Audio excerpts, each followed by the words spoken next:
Hello everyone, स्वागत है आप सभी का एक बार फिर से हमारी साइंस क्लासेस में। आज हम लोग कुछ क्वेश्चंस सॉल्व करने वाले हैं जो बहुत इंपॉर्टेंट क्वेश्चन हैं on the behalf of EMF and there combination and the bulbs and the power. तो उन टॉपिक्स से रिलेटेड कुछ क्वेश्चंस हम यहाँ पे सॉल्व करेंगे। जैसे सबसे पहला क्वेश्चन हमारे सामने दिया गया है, काफ़ी इंपॉर्टेंट क्वेश्चन है। ये क्वेश्चन जेई में और नीट के एग्जाम्स में पूछा जा चुका है। इसी टाइप के पैटर्न, थोड़ा सा डेटा बदल बदल के क्वेश्चन मेंशन किया गया है। 4 आइडेंटिकल सेल। आइडेंटिकल सेल का मतलब हमने बता दिया था कि चारों का जो ईएमएफ होगा वो सेम होगा, कितना, 2 volt, are joined in parallel providing current to an external circuit consisting of 215 ohm resistor, जो कि ज्वाइन कर रहे हैं किसमें, पैरेलली। मतलब पूरा का पूरा डायग्राम अगर हम बात करें तो कुछ इस तरह से डायग्राम बना हुआ है जिसमें 4 सेल्स हैं और चारों की चारों क्या हैं, पैरेलली अरेंज हैं। सेल्स हैं तो उनके पास क्या, इंटरनल रेजिस्टेंस भी होगा, और इंटरनल रेजिस्टेंस अगर ईएमएफ आइडेंटिकल है तो इंटरनल रेजिस्टेंस भी क्या, आइडेंटिकल होगा। अब अगली लाइन में यह मेंशन किया गया है कि जो एक्सटर्नल रजिस्टर है वो 15 और 15 ओम के 2 रजिस्टर कैसे पैरेलल लगाए गए हैं। तो कुछ कुल मिला के क्वेश्चन ये फिगर बताना चाह रहा है कि ये 2, ये 2 और ये 2 और ये स्मॉल आर है तो ये स्मॉल आर है, और ये स्मॉल आर है तो ये भी स्मॉल आर 2 के साथ। तो टोटल 4 आइडेंटिकल सेल्स हो गए, 2 वोल्ट 2 वोल्ट 2 वोल्ट और 2। देन पैरेलली ये सारे के सारे जॉइंट हैं, 1 2 3 4, चारों क्या हैं, पैरेलल। तो जो नेट ईएमएफ होगा सेल का वो कितना हो जाएगा, ईएमएफ 2 वोल्ट, क्योंकि पैरेलल में क्या होगा, सबके पास ईएमएफ अगर कंबाइन करेंगे तो नेट कितना बचेगा, 2 वोल्ट ही तो बचेगा, क्योंकि सबके सब पास क्या, पैरेलल में सेम डिस्ट्रीब्यूशन होता है तो पूरे सर्किट का वही उतना होगा। लेकिन जब हम यहाँ पे बात करेंगे नेट इंटरनल रेजिस्टेंस की, यहाँ पे मेंशन किया गया है the terminal voltage of equivalent as read by the identical voltmeter. कहने का मतलब है आइडियल वोल्टमीटर। आइडियल वोल्टमीटर का क्या मतलब होता है कि यहाँ पे जो वोल्टमीटर लगा है उसका अपना खुद का कोई रेजिस्टेंस नहीं है। माना गया है कि ये क्या है, जीरो रेजिस्टेंस पे वर्क कर रहा है, इसलिए कोई नुकसान नहीं करेगा। यानी कि जो भी मेजर करेगा, जो मेजरमेंट आता है जब करंट फ्लो हो रही होती है उस समय जो पोटेंशियल डिफरेंस होता है उसको क्या बोलते हैं हम, टर्मिनल पोटेंशियल। टर्मिनल वोल्टेज कितना है, 1.6 वोल्ट। ठीक है। Next, calculate the internal resistance of each cell, मतलब हर एक सेल का कितना होगा। एक सेल का अगर हम स्मॉल आर मान रहे हैं तो आर नेट कितना हो जाएगा यहाँ पे, आर अपॉन 4, क्योंकि क्या है ये पैरेलली जुड़े हुए हैं। कैसे निकालेंगे, कैसे इसको, 1 upon R plus 1 upon R plus 1 upon R equals to 1, plus में एक और आर है, upon R equals to 1 upon R net. यहाँ से इस फार्मूले पे बेस्ड होके इसको निकालेंगे तो आर एन कितना हो जाएगा, आर बाई 4। और हमको पता है कि जो नेट इक्विवेलेंसी हम बात करते हैं, जिनके हम टर्म्स में अगर बात करें कि वैल्यू जब फाइंड आउट करते हैं तो टोटल वैल्यू का जो फार्मूला होता है क्या, ई एम एफ इक्वल हो जाता है किसके, ईएमएफ इक्वल हो जाता है V और माइनस कितना, V जो हमारे पास टर्मिनल का होता है, और plus I small r।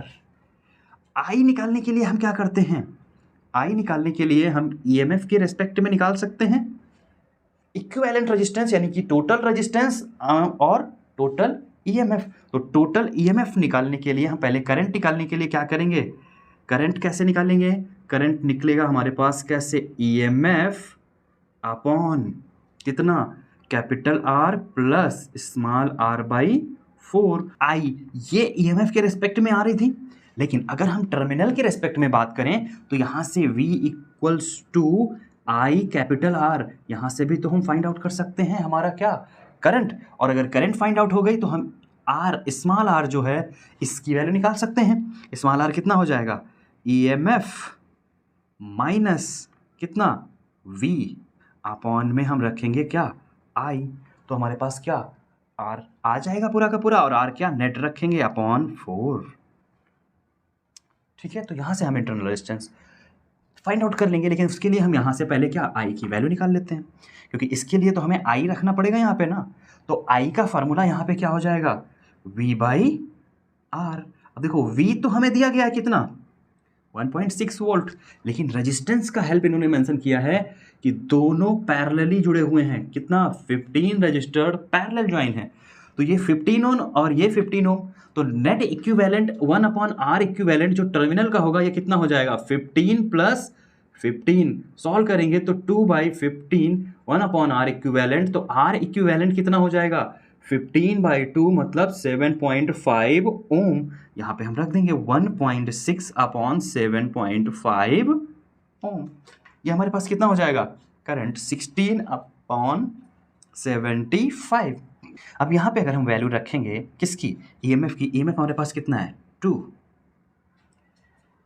EMF 2 ही तो था, और फिर टर्मिनल कितना है, 1.6 अपॉन में ये वैल्यू रखेंगे तो आई कितना हो जाएगा, 1.6 अपॉन 7.5, ये ऊपर चला जाएगा, इसको सॉल्व करेंगे तो ये हो जाएगा 0.4, और ये चूंकि 4 यहाँ से है क्रॉस मल्टीप्लिकेशन में चला जाएगा, तो 4 इंटू 0.4, दोनों को सब्सट्रैक्ट करने के बाद इंटू की अगर हम बात करेंगे तो ये हो जाएगा 7.5 अपॉन 1.6, पॉइंट प्लेस, पॉइंट यहाँ से क्या कर देंगे, डिस्प्लेस कर देंगे, तो 4 और 4 कैंसिल, 4 4 जा 16, बचेगा स्मॉल आर कितना, 7.5 ओम। जो इंटरनल रेजिस्टेंस हमको निकालना था वो कितना आ गया, 7.5 ओम रजिस्टर हर एक क्या सेल के पास होगा, जिसकी वजह से जो टर्मिनल पोटेंशियल है वो कितना आ रहा है, 1.6 वोल्ट, और जो नेट ईएमएफ 2 वोल्ट यहाँ पे अप्लाई किया गया था, उसी के साथ ये आंसर आ जाएगा। अगला क्वेश्चन दिया गया है, एन रोज, मतलब लाइन की बात है, ये रोज गुलाब वाला नहीं है, एन लाइंस हैं जो कंटेन कर रही हैं एम सेल्स इन सीरीज। मतलब कुछ कहने का है कि इस तरह से एम सेल्स ऐसे बढ़ते बढ़ते एम नंबर ऑफ सीरीज हैं, और ये फर्दर कितनी, इसी तरह से ये एसोन जुड़ते हुए नीचे की तरफ ये ऐसे कनेक्टेड हैं, कितनी, एन नंबर्स। तो एन इधर से और एम इधर से लाइन दी गई है, और इसके साथ एक एक्सटर्नल रजिस्टर जोड़ा गया है। जो क्वेश्चन मेंशन किया गया है, ड्रॉ फ्रॉम मैक्सिमम करंट, यहां पे कंडीशन मेंशन की गई है क्या, for maximum current, for I max. Maximum current कब ड्रॉन होती है इस तरह के सर्किट में, हमने बताया था जब आई क्या हो, मैक्स, उस केस में इक्विवेलेंट या नेट इंटरनल रेजिस्टेंस इक्वल हो जाता है किसके, एक्सटर्नल रेजिस्टेंस आर के।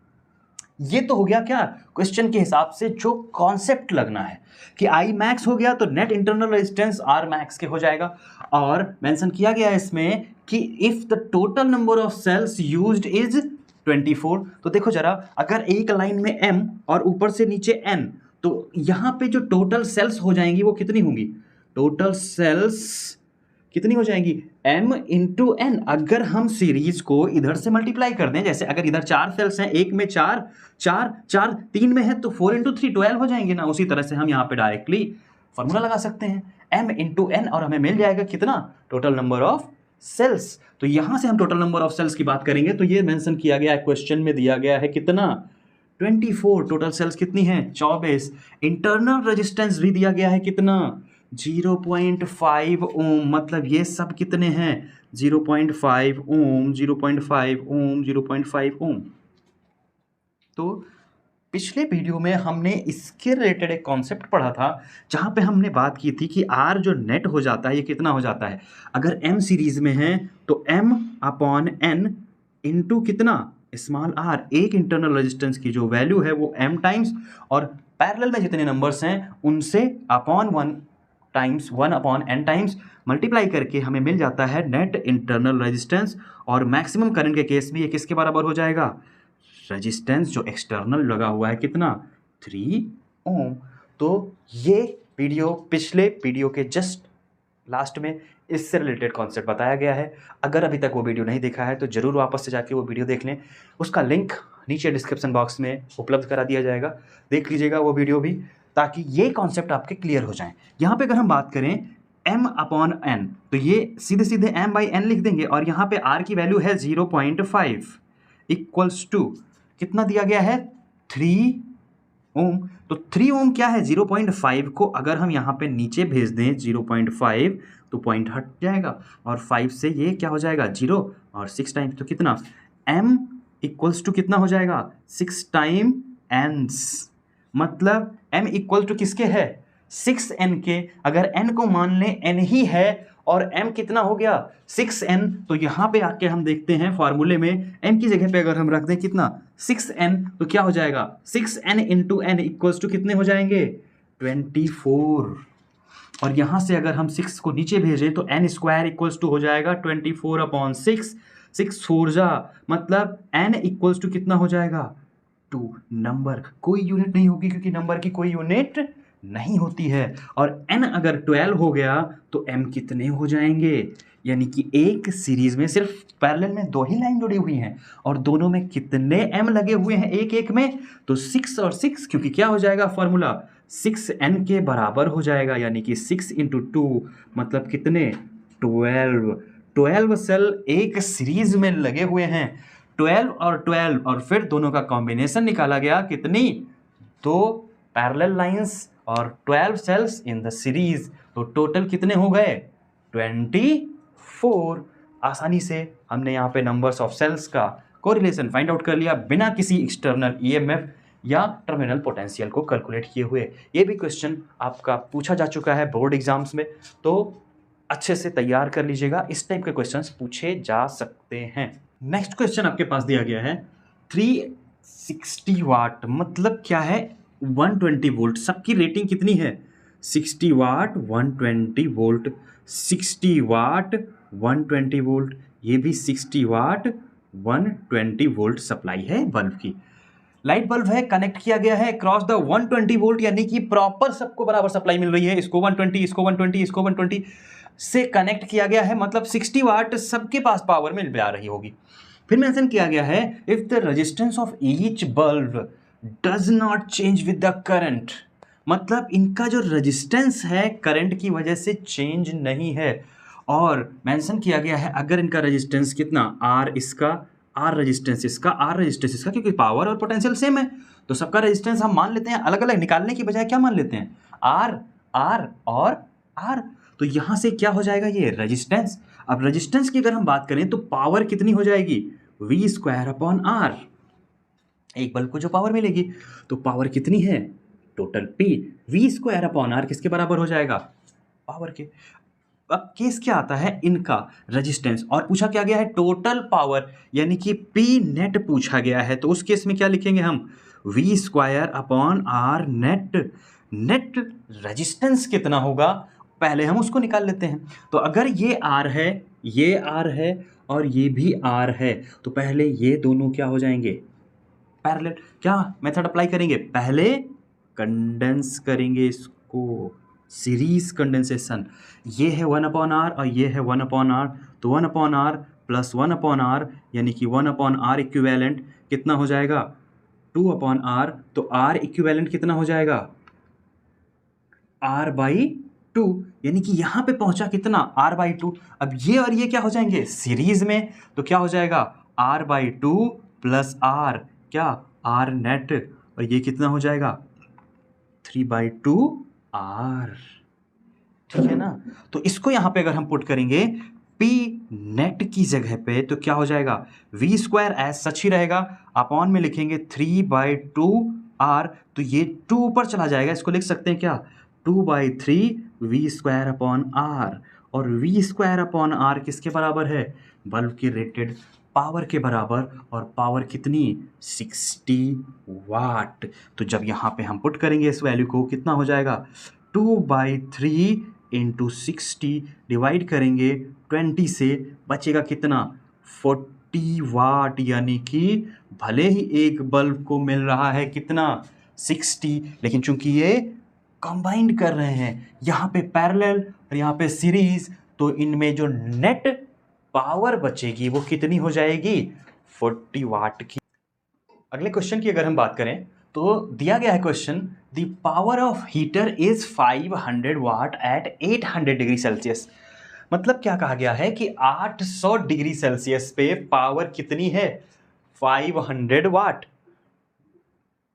इतनी पावर ये प्रोड्यूस कर रहा है। अभी मेंशन कर दिया गया है what will be its power at 200 degree Celsius. मतलब टेम्परेचर कितना 200 डिग्री सेल्सियस का जब होगा तो उस समय एक और एक्स्ट्रा डेटा दिया गया है, if alpha equals to 4 into 10 to power -4। Heater है, इलेक्ट्रिकल हीटर है, तो हीट एनर्जी का जो फार्मूला हो जाएगा वो कितना हो जाएगा, V²/R। किसके, पावर के, क्योंकि क्या है, इलेक्ट्रिकल पावर की बात कर रहे हैं। और यहां पे मेंशन किया गया है टेम्परेचर। टेम्परेचर के बिहाफ पे अगर हम बात करें तो जो पोटेंशियल होता है ये कितना हो जाता है, कांस्टेंट। मतलब क्या है कि अगर 220 वोल्टेज की सप्लाई है, टेम्परेचर चाहे 800 हो, चाहे 500 हो, चाहे 1000 कर दिया जाए, वी यानी कि पोटेंशियल की सेहत में फर्क नहीं आएगा। इसकी सेहत में फर्क तभी आएगा जब वायर को सीरीज में अरेंज किया जाएगा, क्योंकि पैरेलल भी ये इक्वली डिस्ट्रीब्यूट होता है। तो हीटर में पोटेंशियल की वजह से कोई पावर में चेंजेस नहीं आएंगे। टेम्परेचर पे कौन डिपेंड करता है, रेजिस्टेंस है। रेजिस्टेंस का एक हमने फार्मूला पढ़ रखा है, R equals to R0 1 plus alpha delta T. ये हमने एक जनरल फार्मूला रेजिस्टेंस का पढ़ रखा है। अब यहाँ पे देखो अल्फा भी दिया गया है, चेंज इन टेम्परेचर भी दिया गया है, तो सब कुछ यहाँ पे हमारे पास अवेलेबल है। V अगर क्या हो जाए कांस्टेंट, तो पावर क्या हो जाएगा, इनवर्सली डिपेंड करेगा R पे। अगर हम पावर कितने पे, 500 वाट की 800 डिग्री सेल्सियस पे, यानी कि पावर अगर हम 800 लिखें, यानी कि 500 वाट की, तो पावर 800 डिग्री सेल्सियस पे कितने, 500, तो पावर इसका रेशियो हो जाएगा किसके, 200 डिग्री सेल्सियस के रिस्पेक्ट में, इक्वल हो जाएगा किसके, R100 के और R200 के और R800 के। क्यों, क्योंकि यहाँ पे पावर और रेजिस्टेंस क्या हैं, इनवर्सली डिपेंड कर रहे हैं। और पावर 800 पे दी गई है कितनी, 500। ये इधर क्लास मल्टीप्लिकेशन हो जाएगा और ये P ऊपर, तो ये क्या हो जाएगा, 500 इंटू R800 अपॉन R200 का, मतलब 200 डिग्री सेल्सियस पे जितना हमारे पास क्या है रेजिस्टेंस, ये किसके इक्वल हो जाएगा, P एट 200 डिग्री सेल्सियस। मतलब हमने क्या किया है, सिंपली जनरलाइज करके निकाल लिया है कि प्रेशर 200 डिग्री सेल्सियस पे कितना होगा। देखो ये तो हमें पता है 500, लेकिन ये दोनों चीज़ें हमें नहीं पता है। इन दोनों चीज़ों को हम निकाल लेते हैं पहले। R800 पे कितना हो जाएगा, R0 1 प्लस अल्फा कितना दिया गया है, 4 इंटू 10 टू पावर -4 इंटू 200, क्योंकि हम पहले किस पे, 200 पे, यानी 800 निकाल रहे हैं तो हम 800 का टेम्परेचर ले लेंगे।